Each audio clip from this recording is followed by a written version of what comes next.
Bu dünyada hər şeyin kontrolu Allahın əlindədir. Odur ki, ağıllı bir insan Allah ilə əlaqəsini düzəldər. Beləcə, Allah da onun ətrafındakı bütün işlərini həll edər. Ey insan, nədir bu qorxu, bu həyəcan, bu ümidsizlik, bu narahatlıq? Məyər Allah demədi, hər çətinlikdən sonra bir rahatlıq vardır? Məyər Allah demədi, mən səbr edənlərin yanındayam?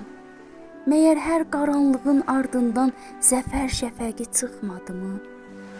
Fikir etmə, dərdlərin ardından sevinc gələcək. Rəbbinin izni ilə vaxtı gələndə üzərinə rəhmət yağacaq.